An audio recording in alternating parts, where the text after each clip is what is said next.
সুতরাং আমি যেটা বুঝাতে চাচ্ছি সেটা হলো দল করতে গেলে দলের নাম হলো কি বলেন তো? উম্মত। দলের নাম কি? দলের নাম হলো নেতা, দলের নাম উম্মত। আর দলের একটা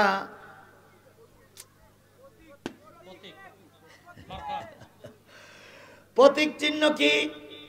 সুন্নাত। প্রতীক চিহ্ন কি? সুন্নাত। তাহলে দলের নাম উম্মত, প্রতীক চিহ্নর নাম সুন্নাত। 2 নম্বর গেল। 3 নম্বর, দল করতে গেলে একজন নেতা লাগে। সেই নেতার নাম কি বলেন তো? সেই নেতার নাম কি? মুহাম্মদুর রাসূলুল্লাহ সাল্লাল্লাহু আলাইহি সাল্লাম। তাহলে কয়টা হলো? একটা হলো উম্মত, আর একটা হলো সুন্নাত, আর একটা হলো নেতা মুহাম্মদ। দল করতে গেলে একটা অফিস লাগে। সেই অফিসটার নাম কি? মসজিদ। তাহলে এই 4টা জিনিস নিয়ে আমরা একটা দলের লোক হয়ে গেলাম। সেই দলে যখন ঢুকবেন, আপনার দলটা হলো উম্মত। আপনি যখন উম্মতের ভিতরে ঢুকবেন, দলের ভিতরে ঢুকবেন, তখন ওই দলে ঢুকতে গেলে একটা মন্ত্র পড়া লাগে। একটা মন্ত্র ছাড়া দল করা যায় না। যে কোনো দলের একটা মন্ত্র আছে, মন্ত্র ছাড়া দল করা যায় না। আমাদের ইসলামী দলের একটা মন্ত্র আছে, সেই মন্ত্রটার নাম কি?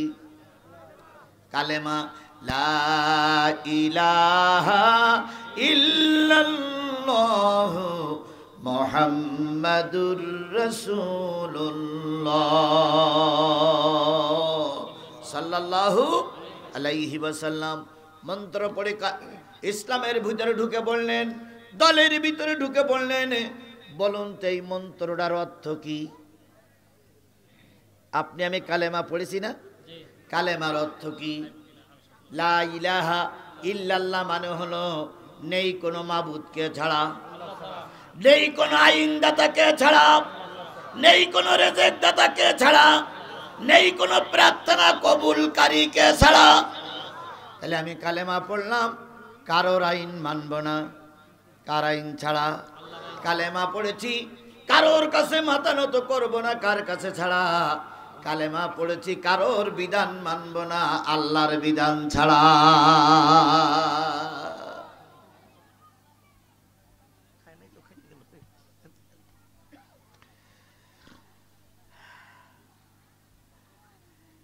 তাহলে আমি কালেমার মন্ত্রের অর্থ বুঝলাম। কারোর আইন চলবে না, কার আইন ছাড়া। কারোর হুকুম চলবে না, কার হুকুম ছাড়া। কারোর কাছে কোনো সাহায্য চাইব না, কার সাহায্য ছাড়া। এই কথাগুলো যদি আপনিও বলেন, আল্লামা সাঈদীর যে দশা হয়েছে আপনারও সেই দশাই হবে। তাহলে আল্লাহর আইনে বলা যায় কারোর বিধান মানব না আল্লাহর বিধান ছাড়া। যদি আপনি মুসলমান হন, এই কালেমা পড়ে যদি আপনি মুসলমান হন, আপনার কথায় আর কাজে কেন মিল থাকবে না? আপনার কথায় কাজে যদি মিল না থাকে, আপনি ওই ইসরায়েলের ইহুদি হন। কারণ ইহুদিদের কথায় কাজে মিল থাকা কথা নয়। কথা বলেন ঠিক না ঠিক? ইহুদিদের কথায় কাজে মিল নাই।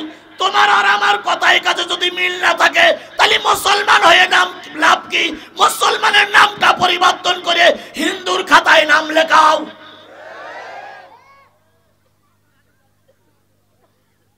কথা কি ক্লিয়ার? তাহলে মুসলমান যদি হও, তুমি কালেমা পড়েছো, মন্ত্র পড়েছো, তুমি এখন বিধান মানবা কার? যদি বিধান মানতে না পারো, তুমি আর যাই হলে মুসলমান হতে পারলে না। কারণ একটা জিনিস শোনেন, আল্লাহ নিজেই বলেছেন, ইয়া আইয়ুহাল্লাযীনা আমানুত্তাকুল্লাহ হাক্কা তুকাতিহি ওয়া লা তামুতুন্না ইল্লা ওয়া আনতুম মুসলিমুন। হে ঈমানদারেরা, আল্লাহরে ভয় করো আর মুসলমান না হয়ে মৃত্যুবরণ করো না। আর ঈমান আনা আর মুসলমান হওয়া এক জিনিস নয়। পৃথিবীর বহুত লোক চলে গেছে, আবার বহুত লোক বেঁচেও আছে, আছে না? সম্ভবত নিশি বয়রা একটা মাহফিল হয়েছিল, আপনারা কেউ ছিলেন সেখানে? নিশি বয়রা ছিলেন। এরকম একটা পরিস্থিতি ওখানে হয়েছিল। কিন্তু যে ব্যক্তি সবচেয়ে বেশি ভূমিকা পালন করে জিহাদি শুয়ে কোরআনের সঙ্গে বেমানান ব্যবস্থা করেছিল, আল্লাহ কিন্তু রোড অ্যাক্সিডেন্ট সেটা তুলে নেছে। আমি যে জিনিসটা বোঝাতে চাচ্ছি সেটা হলো, আমি মুসলমান, আমার কথায় আর কাজে মিল থাকা লাগবে। কথা বলেন, কথা বলেন, কথা বলেন। কি থাকা লাগবে? মিল থাকা লাগবে। যদি কথায় আর কাজে আমার মিল না থাকে, আমার মুসলমানের পরিচয় দিয়ে লাভ নাই। আল্লাহ আমাদের সহায়ক, আল্লাহ আমাদের বোঝার তৌফিক দান করুক। তাহলে যে জিনিসটা বোঝাতে চাচ্ছিলাম সেটা হলো, আমি একটা দল করতে গেলে কয়টা জিনিস লাগলো? কালেমা পড়লাম, কালেমার অর্থ কয়টা? 4টা। এইবার কালেমার অর্থ বুঝে শুনে আমি এখন কোরআনের ছায়াতলে এসে গেছি। আমি একজন কি? মুসলমান। এইবার মুসলমান কিসের কর্মী? কোরআনের কর্মী। কোরআনের কর্মী যদি আপনি হন, আপনি যেই হন না কেন, আলেম হন, নেতা হন, আর কর্মী হন, আর মসজিদের ইমাম হন, মজ্জেন হন, আর যাই হন না কেন, আপনি যদি কোরআনের কর্মী হন, আপনাকে 6টা কাজ করা লাগবে।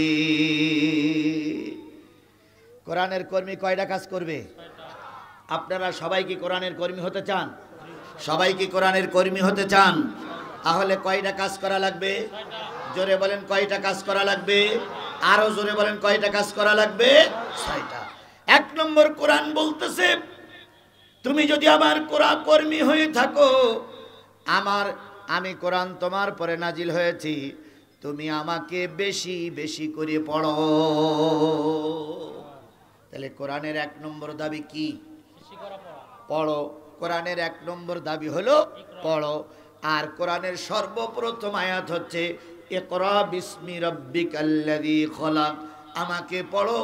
আল্লাহ বললেন, পড়ো তোমার প্রভুর নামে, যিনি জমাট বাঁধা রক্ত থেকে তোমাকে পৃথিবীতে পাঠিয়েছেন, সেই রবের নামে পড়ো, রবের নামে পড়ো। এবার বলুন তো, সহি করে পড়বেন না ভুল পড়বেন? কিভাবে পড়বেন? আল্লাহ কোরআনে বললেন, ওয়ারাত্তিলিল কুরআনা তারতিলা, তাসবিদের সহিত সহি করে আমাকে পড়ো। তাহলে যত লোক শুনতে আইছেন, যত লোকের আওয়াজ দিছেন, প্রত্যেকটা লোকের কাছে কোরআনের দাবি কি বলেন তো? পড়তে হবে, শুদ্ধ করে পড়তে হবে। শুদ্ধ করে যদি পড়েন, কোরআনের দাবি আপনার 1 নম্বর আদায় হয়ে যাবে। সুতরাং আজকের এই মাহফিলের সবার কাছে দাবি হলো, সহি করে কোরআন তেলাওয়াত করা লাগবে, 1 নম্বর। 2 নম্বর, আমাকে বুঝে বুঝে পড়ো। কে বলছে? কোরআন বলতেছে আমাকে বুঝে বুঝে পড়ো। বলুন তো, এমনি পড়া আর বুঝে পড়া কি এক জিনিস? আরো জোরে বলেন, এমনি পড়া আর বুঝে পড়া কি এক জিনিস? যারা বুঝে বুঝে পড়ে, একদিন তারা সমাজের ভালো একজন আলেম হয়ে যায়। যারা কোরআন বুঝে বুঝে পড়ে, তারা একদিন কি হয়ে যায়? আলেম হয়ে যায়, বক্তা হয়ে যায়। বাংলাদেশ জামাত ইসলামীর সম্মানিত কেন্দ্রীয় আমির নাম কি? বলেন, নাম কি? উনি কি মাদ্রাসায় পড়ালো না মেডিকেলে পড়ালো? মেডিকেলে পড়া মানুষ আবার আমিরে জামাত হবে কেন? কি এরকম প্রশ্ন করা মৌলবী আমাদের সমাজে আছে না নাই? এই কথা বলেন, আছে না নাই? যে মেডিকেল পড়া মানুষ, উনি পেট কাটবে, উনি মানুষের ভুঁড়ি কাটবে, উনি অপারেশন করবে, উনি আবার জামাতের আমিরি দায়িত্ব পালন করবে কেন? এরকম প্রশ্ন করা মৌলবী আমাদের সমাজে আছে না নাই? কেন তিনি সেখানে গেলেন? আবার উল্টো বুঝেন না, হয়তো কিছু লোক, বিপক্ষের লোক থাকতে পারে, তারা হয়তো মনে করতেছে হুজুর বোধহয় জামাতের পাবলিসিটি করার জন্য আসছে না। আমি শুধু বুঝানোর জন্য বলছি, যেটা সত্য কথা সেইটা বোঝার জন্য চেষ্টা করুন। উনি ওই পর্যন্ত সর্বোচ্চ শিখরে এই জন্য পড়ে চলে গেছেন যে উনি প্রতিদিন আল্লাহর কোরআন আর রাসূলের হাদিস বুঝে বুঝে পড়েছে। তুমি আর আমি কোরআনের 2 নম্বর দাবিটা মেনে নেই, আজকের থেকে কোরআন বুঝে বুঝে পড়ি, তাহলে 1 বছর পরে কয়টা আয়াত বুঝে পড়া হবে? এই কথা বলেন না কেন? 1 বছর পরে কয়টা আয়াত বুঝে পড়া হলো? 365টা। এক বছর পরে কয়টা হাদিস বুঝে পড়া হলো? 365টা। তাহলে 365টা হাদিস আর 365টা কোরআনের আয়াত যদি বছরে পড়িয়ে শেষ করা যায় বুঝে বুঝে, 4-5-6 বছর পরে কোরআন শরীফ শেষ হয়ে গেল। আপনি সেখান থেকে কথা বলতে পারবেন, বাইরের বক্তা ভাড়া করে অপমান করা লাগবে না।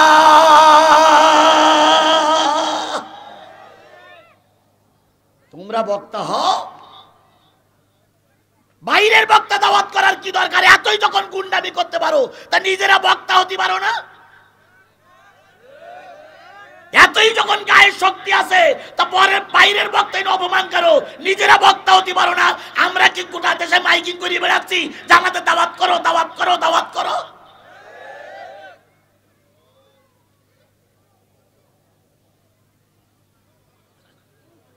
তোমাদের মতো লোকের দাওয়াত আমাদের দরকার নাই।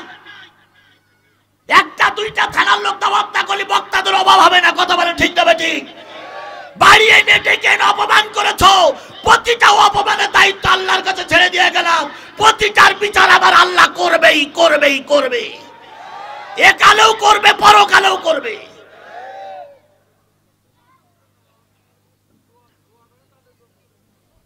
আমার ভাইরা, তাহলে কোরআন শরীফ হাদিস শরীফ কি করে পড়তে হবে? জোরে বলেন, জোরে বলেন, কি করে পড়তে হবে? আরো জোরে বলেন, কি করে পড়তে হবে? বুঝে বুঝে পড়তে হবে। বুঝে বুঝে যদি আপনি পড়েন আপনার ভিতরেও বিবেক ফিরে আসবে। কিছু কিছু লোক যারা বিরোধিতা করে, এরা বিরোধিতা করার কারণ হলো এখান থেকে 10 বছর আগে 20 বছর আগে টাইটেল পাস করেছি, কামেল পাস করেছি, আর কেতাবাদি আর খুলে নে বসি না, আর কে জ্ঞান অর্জন করার জন্য চেষ্টা করি না। ওইভাবেই যে চলছে ওইভাবেই আমাদের সমাজে লেগেই আছে। যদি প্রকৃত কেউ বুঝে বুঝে পড়ে তাহলে সে সঠিক জিনিসটা জানবে। কথা বলেন, কথা বলেন, কথা বলেন। তাহলে 2 নম্বর দাবি হলো বুঝে বুঝে পড়ো। 3 নম্বর দাবি, যতটুকু বুঝেছ ততটুকুর পরে আমল করো। যতটুকু বুঝেছো ততটুকুর পরে আরো জোরে বলেন, যতটুকু বুঝেছেন ততটুকুর পরে আমল করো। বলুন তো জানার মানা কি এক জিনিস? এখানে সবাইকে বলতেছি জানার মানা কি এক জিনিস? শয়তান অনেক জানতো, কিন্তু শয়তান কি করতো না? মানতো না। তুমি আর আমি জানি অনেক, কিন্তু মানি না। তোমার আর আমার ভিতরে শয়তান, আর তোমার আর আমার তোমার আর শয়তানের ভিতরে কোনো পার্থক্য নাই। এই জন্য যতটুকু জেনেছো ততটুকু কি করতে হবে? মানতে হবে। যতটুকু জেনেছো ততটুকু কি করতে হবে? মানতে হবে। তাহলে কোরআনের 1 নম্বর দাবি হলো পড়ো। কিভাবে পড়বা? সহি শুদ্ধভাবে পড়বা। 2 নম্বর দাবি কি করবা? বুঝে বুঝে পড়বা। 3 নম্বর দাবি হলো যতটুকু বুঝেছো ততটুকু কি করবা? আমল করতে হবে। আমলের ভিতরে বরকত আছে, জানার ভিতরে যে বরকত নাই তা না, তবে জানার চাইতে মানার ভিতরে বেশি বরকত। এই জন্য আমাদের সমাজে অনেকে জানে কিন্তু মানে না, অনেকে জানে কিন্তু মানে না। আচ্ছা বলুন তো, একটু পরেই আসরের আজান দেবে, আসরের আজানের জোর বেশি না মাহফিলের জোর বেশি? জোরে বলেন, আসরের নামাজের জোর বেশি না মাহফিলের জোর বেশি? আমাদের কিছু লোক আমরা ধারণা করে রেখেছি ওয়াজ চলবে, নামাজ পরে হবে। তাই না? ধারণা এরকম না যে ওয়াজ চলুক, নামাজ যেন নামাজ হয় পড়লাম নাই না পড়লাম। অনেক ছেলেরা ওয়াজ মাহফিল দেয়, 1 ওয়াক্ত নামাজ পড়ে না। এরকম 1000 ওয়াজ যদি দেওয়া হয় আর আসরের নামাজ যদি কাজা হয়ে যায় কোনো লাভ হবে না। নামাজের চাইতে নামাজের জোর বেশি। এই জন্য আজকেও যারা মাহফিল দিয়েছে, প্রায় যারা মাহফিল দেয়, সকল যুবকদের কাছে অনুরোধ, বাবা শুধু মাহফিল দিও না, আমল করো। আমল করে নামাজি হও।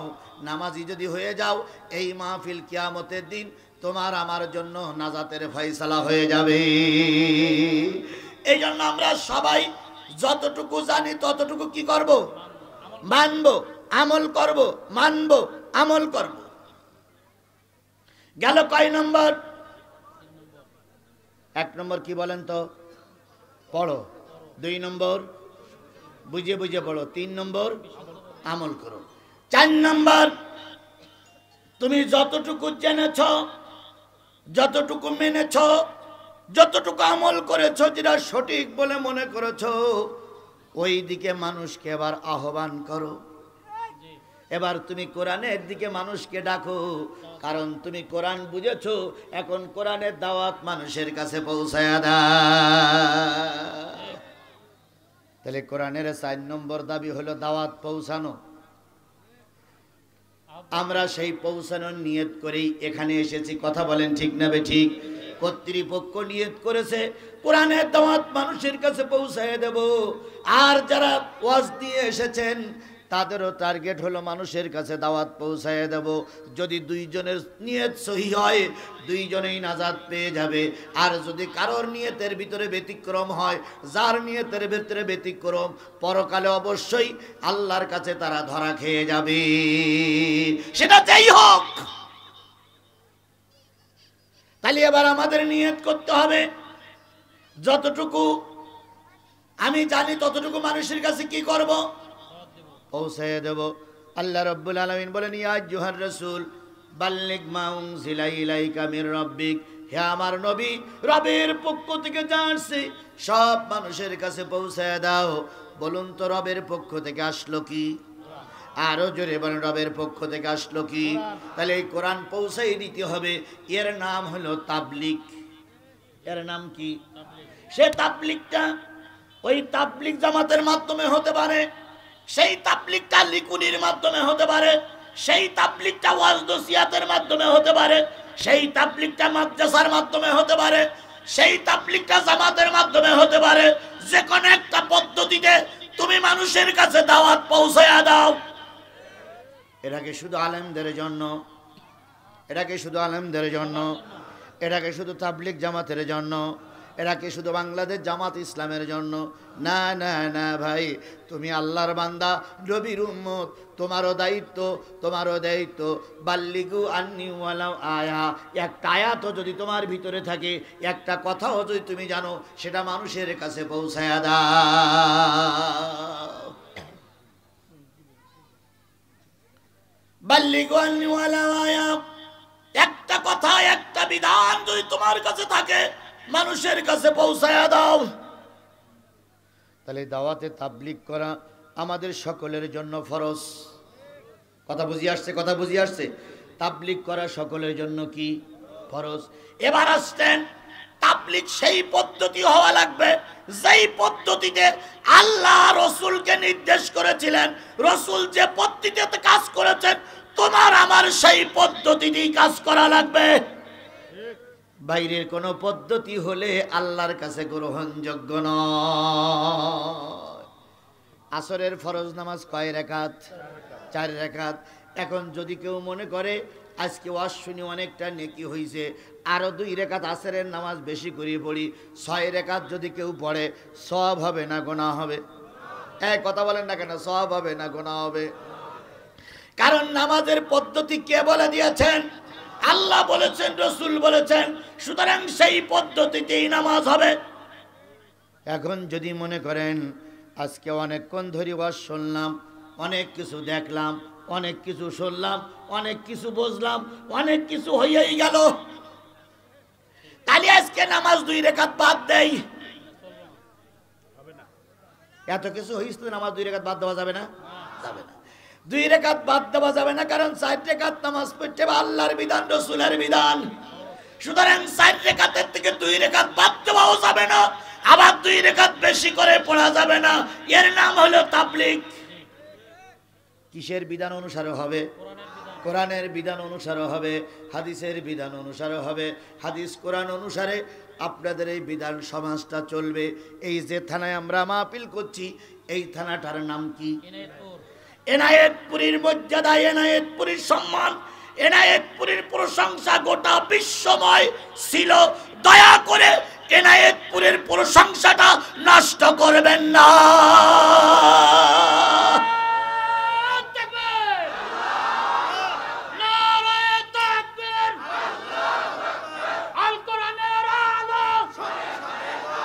এই জালেমদের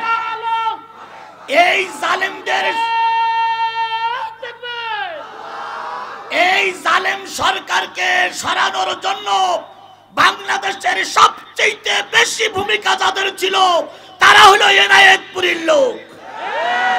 এটা অস্বীকার করার কোনো সুযোগ নাই। একদিন কয়টা পুলিশ মারলো? কয়টা? এই এনায়েতপুরীর মানুষ কয়টা?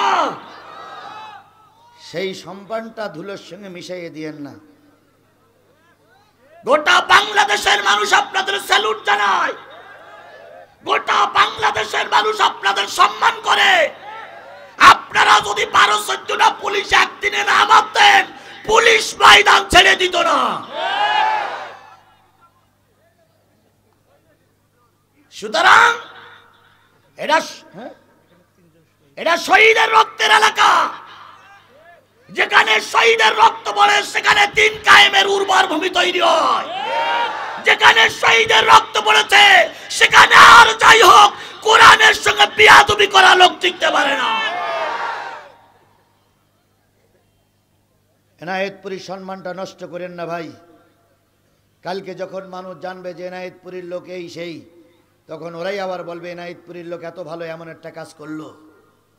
সুতরাং এটা সম্মানিত থানা, এটা মর্যাদাশীল থানা। মর্যাদা ধরে রাখাটা খুব কষ্টের। কথায় বলে স্বাধীনতা অর্জন করা সহজ, স্বাধীনতা ধরে রাখা খুবই কঠিন। ছাত্রদের আন্দোলনের মুখে স্বাধীনতা এসেছে, এই স্বাধীনতা আমরা আর ক্ষুণ্ণ হতে দেব না। কথা বলেন ঠিক না ঠিক? যেটা হয়ে গেছে গেছে। আমরা আপনারা সবাই মিলে আল্লাহর কাছে মাপ চাবো। যাদের ত্রুটির জন্য হয়েছে তাদেরকেও আল্লাহ মাফ করুক, সেই সাথে আমাদেরকেও আল্লাহ মাফ করুক। আল্লাহ আমাদের সবাইকে ধৈর্যের সঙ্গে সবকিছু মোকাবেলা করার তৌফিক দান করুক। আমরা যদি আমাদের ব্যাপারটা না বুঝিয়ে কে বুঝবে? যেখানে ভারত আমাদের দেশটা দখল করার জন্য চেষ্টা করছে, যেখানে তৎকালীন সরকার বাইরে দিয়ে ষড়যন্ত্র করছে, যেখানে ইহুদি খ্রিস্টানরা আমাদের দেশটারে নিয়ে নেবার জন্য তৎপর হয়ে লেগেছে, সেই সময় যদি টুপিওয়ালাদের সঙ্গে টুপিওয়ালাদের খারাপ আচরণ হয়, ইহুদিরা হাসবে, খ্রিস্টানরা হাসবে।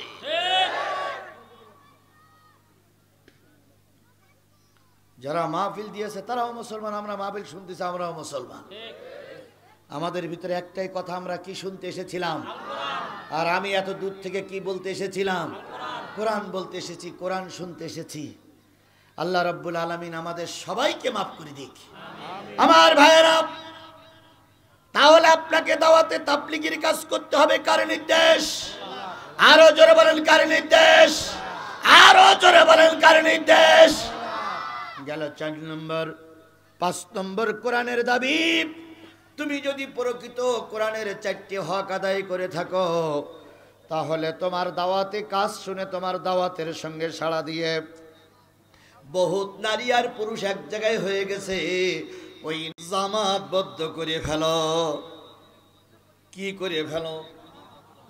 জামাত মানে কি জামাত ইসলামী না, জামাত মানে হলে একত্রিত হওয়া। জামাত মানে কি? এখন আসরের আযান দেবে, একা একা নামাজ পড়া ভালো না জামাতে নামাজ পড়া ভালো? এই কথা বলেন, কিসে নামাজ পড়া ভালো?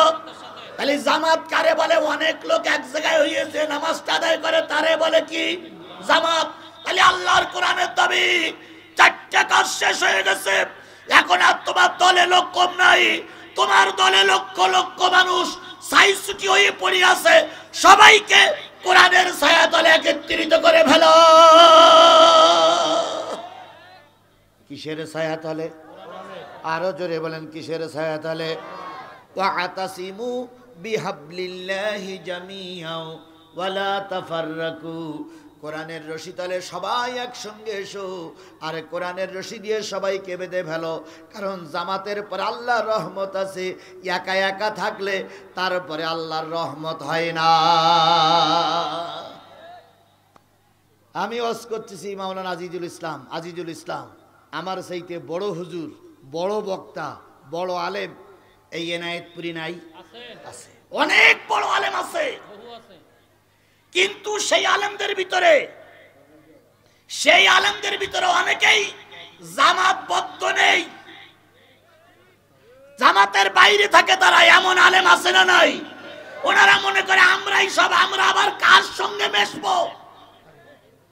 না তাবলিগীর সঙ্গে মেশে, না চরমনার সঙ্গে মেশে, না হেফাজতের সঙ্গে মেশে, না জামাতের সঙ্গে মেশে, কারোর সঙ্গে মেশে না, একা একাই 100। আচ্ছা বলুন তো, একা একা 100 হয়ে সমাজের কোনো পরিবর্তন করা যায়? কোনো পরিবর্তন করা যায়? আমি আপনাদের প্রায় উদাহরণ দিয়ে বুঝাই। বলুন তো ভাই, মসজিদ ভালো জায়গা না? এই ভালো জায়গা পরিষ্কার করার জন্য কি লাগে? ঝাঁটা। কি লাগে? ঝাড়ু বা ঝাঁটা। আচ্ছা বলুন তো, আপনাদের এইদিকে মা বোনের আওয়াজ শুনতেছেন, আপনাদের এইদিকে ঝাঁটা বানাতে গেলে কিসের শলা লাগে? নারকেলের শলা লাগে। কয়তগুলো নারকেলের শলা হলে একখান ঝাঁটা হয়? সে কতগুলো?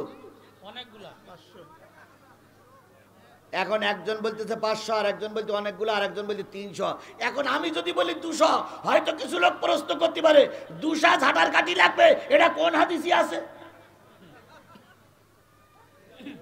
সবাই তো হাদিস কোরআন বলে, সবাই হাদিস কোরআন ছাড়া বোঝে না।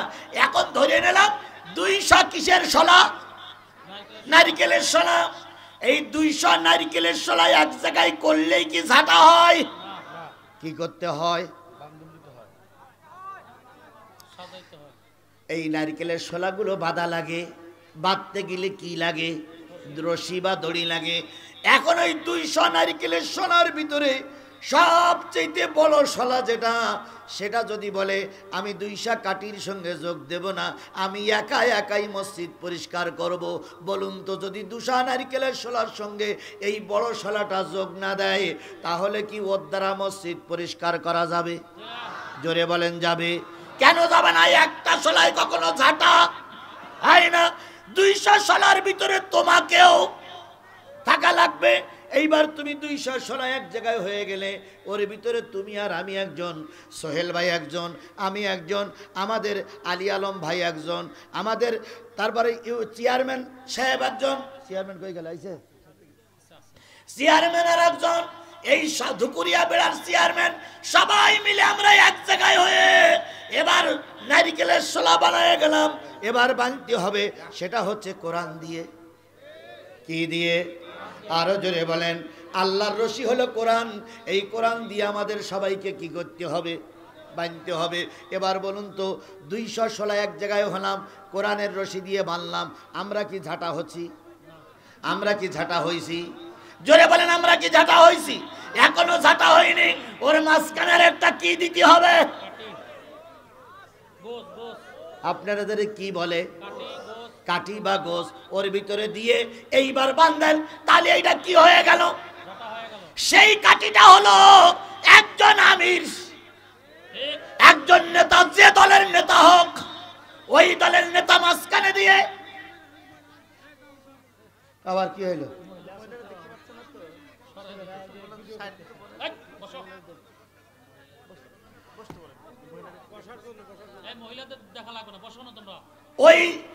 ওই দলের আমিরকে মাঝখানে দিয়ে যতগুলো শলা আছে সব শলাগুলো এক জায়গায় করে কিসের রশি দিয়ে বাঁধতে হবে? আরো জোরে বলেন, কিসের রশি দিয়ে বাঁধতে হবে? এবার হয়ে গেছেন আপনি জামাত। কথা কি বুঝাইতে পেরেছি? এইবার এই জামাত নামক ঝাঁটা দিয়ে, একটু উদাহরণটা মানে শক্ত হয়ে যাচ্ছে। জামাতের সঙ্গে ঝাঁটার কথা বললে জামাত আলারা রাগ করবে না ভাই? এই জামাত নামক ঝাঁটা দিয়ে যদি চকিদারের হাতে ঝাঁটা কানে তুলে দেওয়া হয়, আর যদি বলা হয় ইউনিয়ন পরিষদ পরিষ্কার করো, পরিষ্কার করা যাবে না? যাবে না। যদি খাদেমের হাতে ঝাঁটা তুলে দিয়ে বলা হয় মসজিদটা পরিষ্কার করো, বলুন তো মসজিদ পরিষ্কার করা যাবে কি যাবে না? এই কাটিও না, কি বলে, একজন নাইট গার্ডের হাতে ঝাঁটা তুলে দিয়ে যদি বলা হয় হাই স্কুলটা পরিষ্কার করো, হাই স্কুল যেমন পরিষ্কার করা সম্ভব, জামাত নামক এই সংগঠনটা মজবুত করে যদি দেশ পরিষ্কার করার জন্য তাদের পরে দায়িত্ব দেওয়া হয়, তাদের দ্বারা এদেশের ময়লা দূর হওয়া সম্ভব।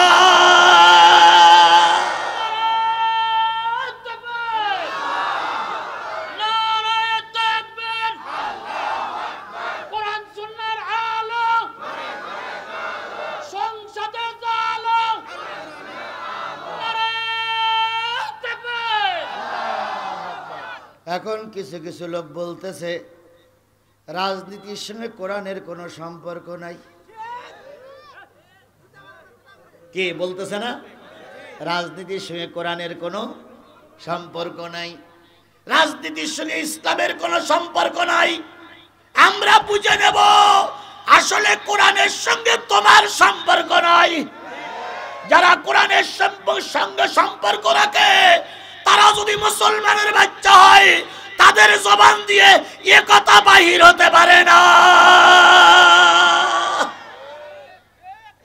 ধর্মের সঙ্গে যদি রাজনীতির সম্পর্ক না থাকবে তাহলে তোমার জন্মের সময় আজান দেওয়া লাগলো কেন? যদি ধর্মের সঙ্গে রাজনীতির সম্পর্ক না থাকবে তোমার বিয়ের সময় মৌলবি দিয়ে বিয়ে পড়ানো হলো কেন? তাহলে সব জায়গায় তোমার মরার সময় ধর্ম কাজে লাগবে, বিয়ের সময় ধর্ম কাজে লাগবে, জন্মের সময় আজান দিয়ে ধর্ম কাজে লাগাবা, আর মরার সময় ইমাম দিয়ে জানাজা দেবা, আর রাজনীতি করতে গেলে ধর্মকে আলাদা করে দেবা। তোমার মতন বেয়াদব আমাদের দেশে দরকার নাই। কথা ক্লিয়ার? কথা ক্লিয়ার? কোরআনের 6 নম্বর দাবিটা বলবো? বলবো? রাগ করতেছেন আপনারা? যেটা হয়ে গেছে সেটা গেছেই, ও তো আর খুঁজে পাওয়া যাবে না। আগামীতে যখন কাজ করবে, যারা করবে তারা সাবধানতার সঙ্গে কাজ করবে ইনশাআল্লাহ। এখন যেটা গেছে গেছে ওটাই গেছে। এখন 6 নম্বর দাবি বলবো আপনাদের কাছে, শুনবেন তো সবাই? সবাই শুনবেন তো? যদি শুনতে চান এই মাহফিলের জন্য 20টা টাকা দেওয়া লাগবে। দেবেন? আচ্ছা, কারা কারা দেবেন না হাত তোলেন তো। কারা কারা দেবেন না হাত তোলেন। তাহলে সবাই দেওয়ার জন্য রাজি? রাজি?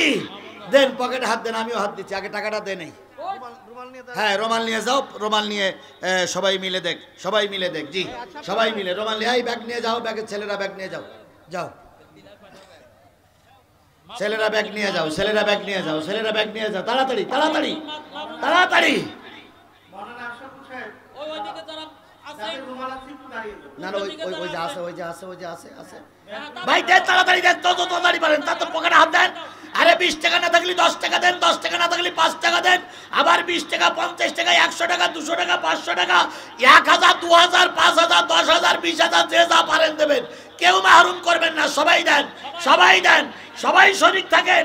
যুবকেরা করেছে, যুবকরা ক্ষতিগ্রস্ত, ঋণগ্রস্ত, এই জন্য যুবকদের মাথা খারাপ। দয়া করে সবাই দেন, দেন। একটু জিকির করেন, সুবহানাল্লাহ আলহামদুলিল্লাহ। মা বোনরাও সবাই দিবেন, আর এই পাশে ওই যে লোক দাঁড়ানো আছে, বসে আছে দূরে, তারাও দিবেন, সবাই দিবেন। ভাই আমার বড় আব্বা অসুস্থ, একটু দোয়া করবেন। হাজী আব্দুল আজিজ, হাজী আব্দুল আজিজের নামে 1000 টাকা জোরে বলেন মারহাবা, লিল্লাহি তাকবীর। হ্যাঁ, যারা দেবেন আমার হাতে যদি কেউ দিতে চান, 1000 টাকা দিলেন ভাই আমার, 1000 টাকা এরকম 2000, 5000 কেউ যদি দিতে চান একটু দেওয়ার জন্য চেষ্টা করবেন, মেহেরবানি করে দেওয়ার জন্য চেষ্টা করুন। 1000, 5000, 2000, 10,000, 20,000, যে যা পারেন। মাশাআল্লাহ। আলহাজ আব্দুল হাই তিনি দিলেন 5000 টাকা। এ জোরে বলেন মারহাবা, নারায়ে তাকবীর। দানকারীরা, দানকারীরা জিন্দাবাদ, জিন্দাবাদ। আল্লাহ সবাইকে দেওয়ার তৌফিক দান করুক, সকলে মিলে বলুন আমিন। একজন মুরব্বী শহীদুল ইসলাম, আলহাজ রফিকুল ইসলাম 1000 টাকা দান করেছে। আল্লাহ তার দান কবুল করে নাও, মনের আশা পূর্ণ করে দাও, ইহকাল পরকালে শান্তি দাও, জীবনের গুনাহগুলো মাফ করে দাও। জাহিদা, শাহিদা খাতুন অসুস্থ, মা বোন 500 টাকা। চাচাতো ভাই বাবুল আক্তার 500 টাকা। জহুরুল ইসলাম 500 টাকা। হাজী মোহাম্মদ শহীদুল ইসলাম আরো 1000 টাকা। আল্লাহ ভাই, এই যে লোকগুলো যাচ্ছেন এইগুলো হাই কোরআনের দুশ্মন নাই আমার দুশ্মন, হয় আমার দুশ্মন নাই কোরআনের দুশ্মন, তা না হলে যেতে পারেন না। আসরের সালাত আপনারাও পড়বেন, আমিও তো পড়বো নাকি? সোহেল ভাই কি বেনামাজি? এ সোহেল ভাই কি বেনামাজি? তাহলে উনি বসে আছেন আমাদের নেতা আসতেছে, আলী আলম ভাই এখানে আসবে, তাহলে ওনারা নামাজ পড়বে না? আপনারা আগে চলে যাচ্ছেন নামাজ পড়া দোয়াই দিয়ে। আসলে নামাজ পড়া না ভিডিওটা না। ব্যাগগুলো আছে, ব্যাগগুলো ওর স্টেজে পৌঁছায় দেন, ব্যাগগুলো যুবক ভাইরা। ভাই হ্যাঁ, আরিফ 200 টাকা দান করেছে, আল্লাহ কবুল করে না। ভাই বন্ধ করো। আরিফ 200 টাকা দিয়েছে, আল্লাহ আরিফের দানকে কবুল করে নাও, মনে আশা পূর্ণ করে দাও। যদি কেউ মনে করেন হুজুর আমি এখন নিয়ে আসিনি, বাকিতে দেব, মাঠে ফসল আছে, ফসলতে উঠলে আমি দেব, এরকম যদি কেউ হাত থাকেন কমিটির কাছে একটু নামটা লিখে দেবেন। দেখেন আমরা কালেকশন করতেছি, আর একজন কালেকশনকারী হাজির, হাজী আব্দুল আজিজ 2 মণ ধান লেখেন। হাজী আব্দুল আজিজ 2 মণ ধান লিখে রাখেন। হাজী আব্দুল আজিজ 2 মণ ধান, মাশাআল্লাহ। কয় দিক কালেকশন করি রে বাবা, আমরা এদিক আর উনি ওদিক। ওই আর এক লোক কালেকশন করতে আছে, ওই যে প্যাকেট হাতেম মেম্বার 2 মণ ধান, হাতেম মেম্বার 2 মণ ধান। আব্দুল আজিজ একটু আগে দিছে আমার আরেক ভাই দিল, আমি 2 মণ ধান দিলাম। আর আমার আব্বা নামে দাদা দাদির নামে আছে আমার আব্বা। এই হুজুরির আব্বা মা দাদা দাদির নামে 2 মণ ধান আর 1000 টাকা। আল্লাহ কলেজের স্টাফ মিলে 5000 টাকা, মাশাআল্লাহ, আল্লাহ কবুল করে নাও। একটু জোরে তাকবীর দেন, নারায়ে তাকবীর, লিল্লাহি তাকবীর। কলেজের স্টাফ 5000 টাকা, জোরে বলেন মারহাবা, নারায়ে তাকবীর। আসুন ভাই, আর কেউ যদি থাকেন একটু দয়া করে আসবেন, যেহেতু আজরের আজানের সময় হয়ে গেছে। আমাদের আমাদের আমাদের সবচেয়ে বড় শত্রু হলো মুয়াজ্জিন। আপনি এই পাশে আসুন। আমাদের সবচেয়ে বড় শত্রু কি? যদি বলেন নাউজুবিল্লাহ তো বললেন, আমরা কেবল একটু গোসাই গাছাই নিয়ে আসলাম, এখনই তাফসীরের মূল আলোচনা শুরু হবে। অমনি মুয়াজ্জিন কয় আল্লাহু আকবার। কেন মুয়াজ্জিন 2 ঘন্টা পরে আযান দিতে পারল না? কেবল আর শুরু করলাম আর অমনি মুয়াজ্জিনের আযান। তার মানে মুয়াজ্জিন কি আমাদের জন্য চুপ করে বসে থাকবে? জোরে বলেন, চুপ করে বসে থাকবে?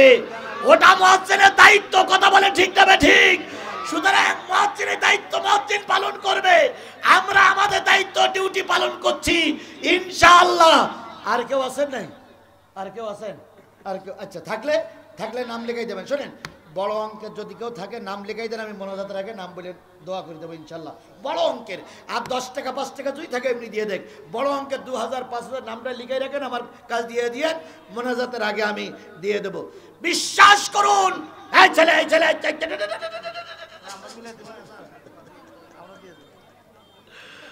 বোঝে না, নতুন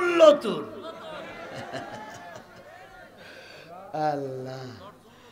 ভাই, অনেক আশা নিয়ে এসেছিলাম এনামিতপুরের মাটিতে, বহুত আশা।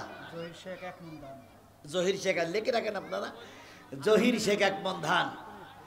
বহুত আশা নিয়ে ইনায়েতপুর, কারণ ইনায়েতপুর একটা ঐতিহাসিক জায়গা। আর একটা জিনিস মনে রাখেন, সেটা হলো আমি একটা দলকে সাপোর্ট করি, কোন দল দরকার নাই, তবে ওই দলটার ভিতরে সবচেয়ে আনুগত্য সবচেয়ে বেশি। আনুগত্য ছাড়া দল টিকাই রাখা যায় না। সেই আনুগত্যের একটাই মাত্র দল, সেটা একটা ইসলামী দল, বুঝে নিয়ে। সেই দলের নেতা কর্মীরা এখানে উপস্থিত। আমাকে যদি বলে যে রাত 12টা পর্যন্ত এখানে বসে থাকতে হবে, আমার এখান থেকে নড়িয়ে যাবার সুযোগ নাই, কারণ আমরা নেতার আনুগত্য করে চলি। কথা বলেন ঠিক না ঠিক?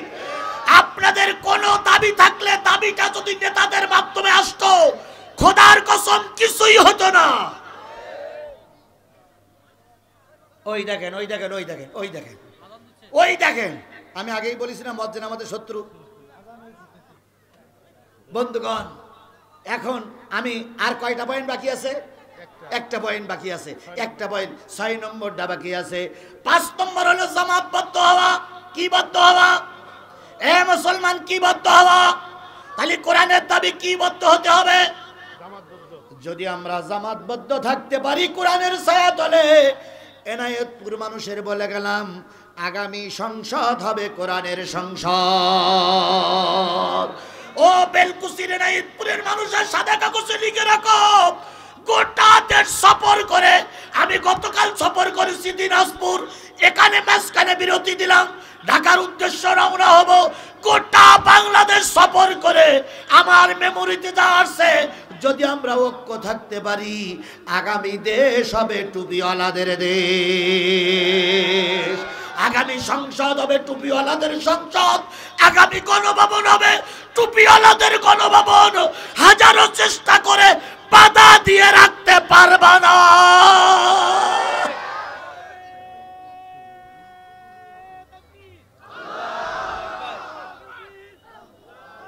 আল্লাহ আল্লাহ আমাদের সেই পরিবেশটা দেখার তৌফিক দান করুক। তাহলে কোরআনের কয়টা দাবি? আরো জোরে বলেন, কোরআনের কয়টা দাবি? তার ভিতরে 1 নম্বর আমাকে কি করো? পড়ো। 2 নম্বর বুঝে বুঝে পড়ো। 3 নম্বর আমল করো।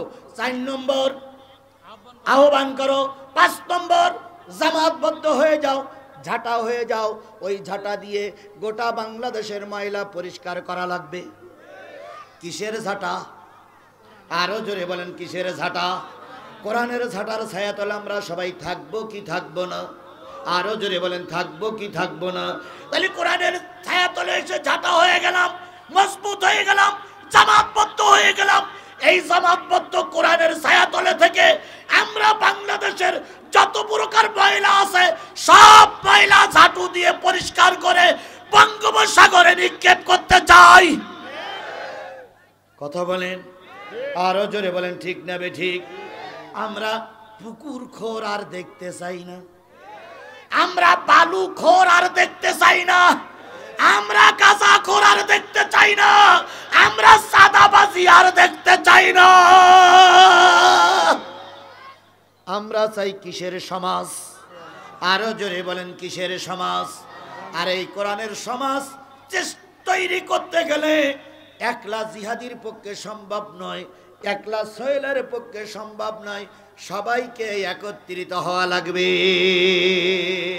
5 নম্বর পয়েন্টের আলোচনা শেষ। 6 নম্বর, যদি এই সমাজ কোরআনের সমাজ তৈরি করতে চাও, কোরআন বললেন 5টা কাজ কি হয়ে গেছে? পালন করা হয়ে গেছে। এবার 6 নম্বর তোমাদের কাজ, কোরআনের বিধান সমাজে চালু করে দাও। মা বোনদেরকেও বলি, পুরুষ ভাইদেরকেও বলি, 6 নম্বর দাবি, কিসের বিধান চালু করা লাগবে? এবারে নায়েতপুরীর মুসলমানেরা বলুন তো, কোরআনের বিধান কি আমার সমাজে চালু আছে? আরো জোরে বলেন, চালু আছে। চালু হোক, এটা কি আপনারা চান?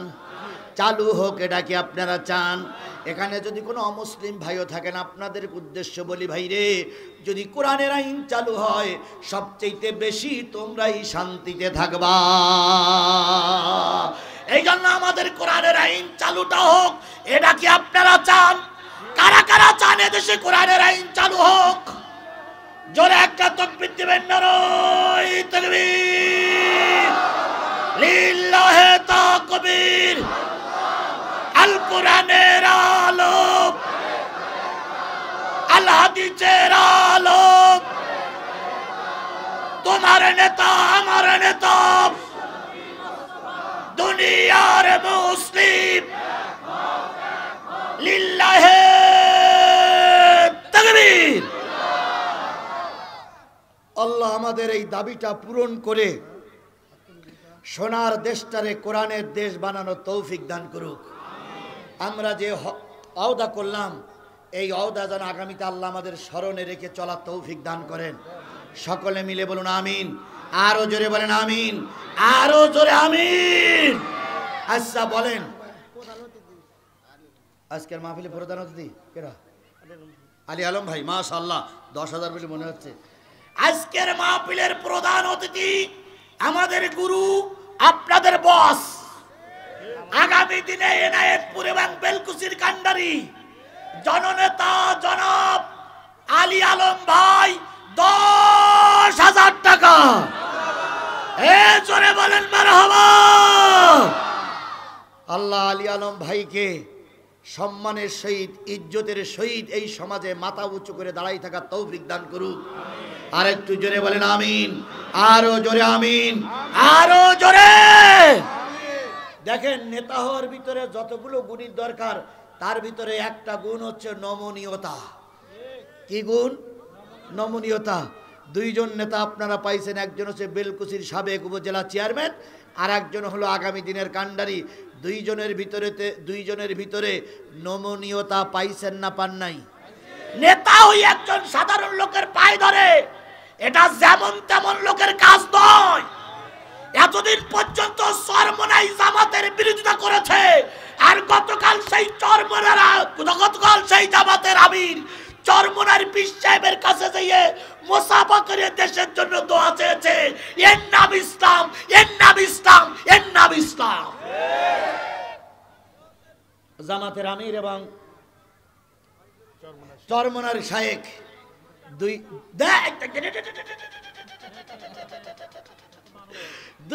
দুইজনেই আল্লাহর কাছে দোয়া করেছে, আল্লাহ যেন দেশটারে ইসলামের দেশ বানিয়ে দেয়।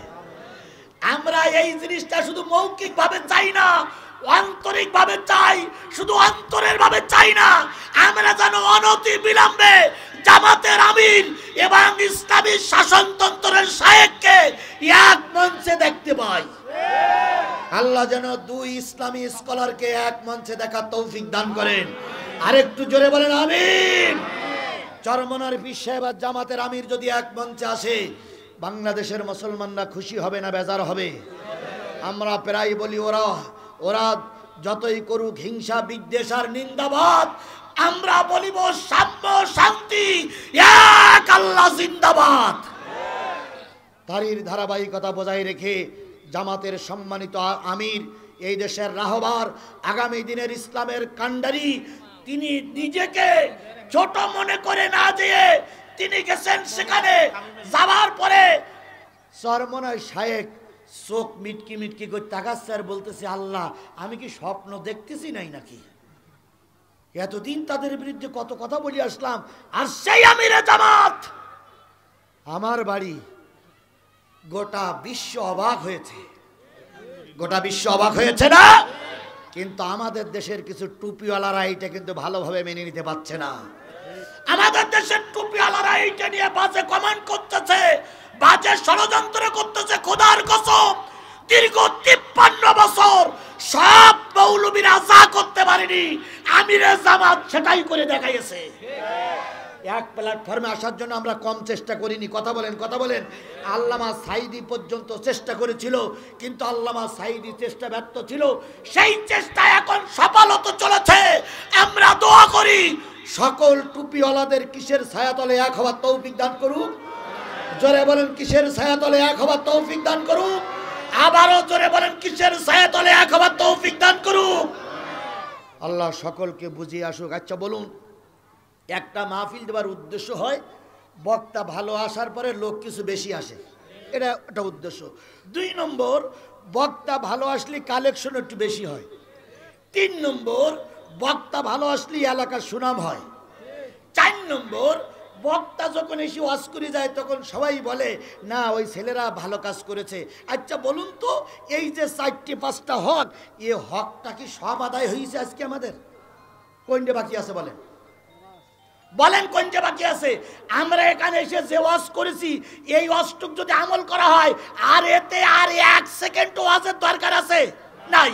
আচ্ছা বলুন, কালেকশন দিনের বেলায় যা হয়েছে, এসি কালেকশনের দরকার আছে? আচ্ছা বলুন তো, লোক সংখ্যা যা হয়েছে, রাতের মাহফিলে যা লোক হয় তার চেয়ে বেশি লোক, তাহলে কোনটা অভাব থাকলো? কোনটা অভাব থাকলো বলে? কোনটা অভাব নেই। তাহলে কেন আপনারা ভুল বোঝেন? একটা মানুষের রাত পর্যন্ত ওয়াজ করতে হবে, তাহলে ও মারা যাক। আমি একটা কথা শেষ করে আমি দোয়া করি, সেটা হলো নওগাঁ জেলায় ওয়াজ করতে গেলাম, নওগাঁ মান্দা থানা। তো সেখানে এক বক্তা যে ওয়াজ করেছে যে যদি গোরস্থানে কোনো হুজুরির কবর থাকে, তাহলে সেই গোরস্থানে যত মুদ্দার ব্যক্তি ঘুমিয়ে থাকে সবাইকে আল্লাহ মাফ করে দেয় হুজুরির খাতিরে। আচ্ছা, এই ওয়াজটা কি সঠিক বলে মনে করেন আপনারা? এখন ওই হুজুর আবেগের বসেতে কমিটির থেকে কিছু হাতাই নেবার জন্য একটু পাম্প পট্টি দিয়েছে যে আমি একটা বড় হুজুর, আর এর এরম একটা হুজুর কবর দেওয়া থাকে তাহলে সে কবরস্থানের গোরের আজাব মাপ। এখন ওয়াজ হয়েছে রাত 8টা 1:30 পর্যন্ত, সবাই যেয়ে ঘুমাইছে, হুজুরও ঘুমাইছে, 2 জন সাগরেদেরও ঘুমাইছে। এখন ফজরের আজান হয়েছে, সাগরেদ আইছে, নামাজ পড়তে হুজুর আসেনি। এখন এইবার নামাজের পরে সভাপতি দাঁড়াই বলতেছে, ইমাম সাহেব হুজুর, কালকে যে প্রধান বক্তা একটা ওয়াজ করলে আপনার কি মনে আছে? কয় কি? কয় উনি বলিছে যদি কোনো গোরস্থানে কবরস্থানে যদি কোনো আলেমের লাশ কবর দেওয়া থাকে তাহলে সেই গোরস্থানের কবরে আজাব সবাই নাকি মাপ। তা আমাদের কবরস্থানে তো হুজুর কবর দেওয়া নেই, তো ওই হুজুরটার মেরিয়ে কবর দিলে কি হয়? দেখেন ওয়াজ কোন জায়গায় আগে ঘাই লাগতেছে, এবার একটু বোঝেন। তো ইমাম সাহেব বলছে তা কথাটা মন্দ না, যথার্থই বলেছেন। তাহলে এক কাজ করেন, চলেন সবাই নামাজ পড়ি যাই, যে হুজুরের মুখ টুক বেঁধে মেরি এখানে কবর দেয়। এখন হুজুরকে ওই মসজিদে আছে নেই, আছে 2 জন কি সাগরেদ তাল বেলেন। ওরা এই কথা শুনে জুতো পাই দেবার সময় পানি সোজা দৌড়তেছে, যে বলতে হুজুর লাইন খারাপ।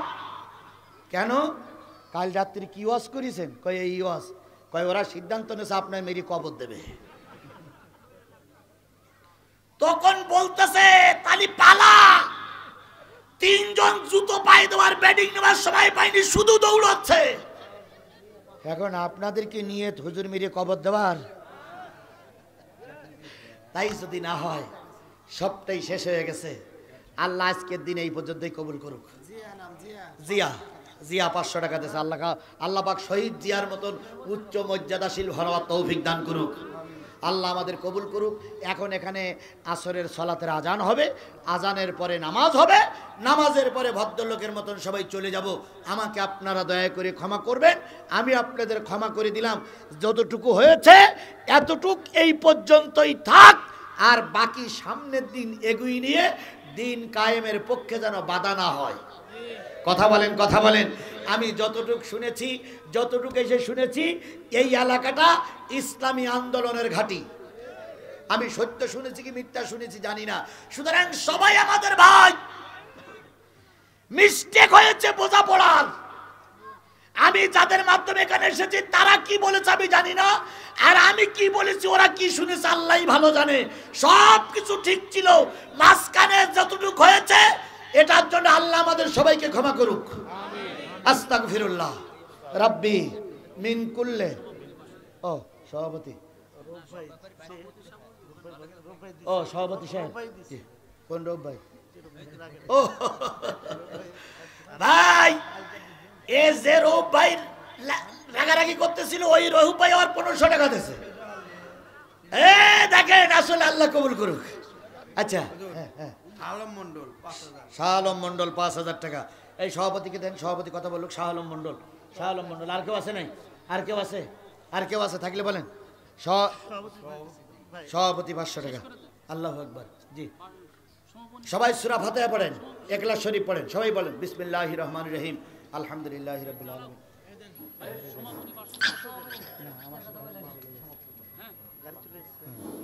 আসসালামু আলাইকুম ওয়া রাহমাতুল্লাহি। নামাজ পড়ে যাবেন না নামাজ বাড়ি দিয়ে পড়বেন?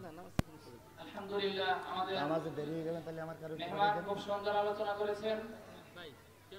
না, আমার আবার অধিক দেরি হবে, অধিক ধৈর্য সহকারে হযরত মেহমানের আলোচনা শুনেছি।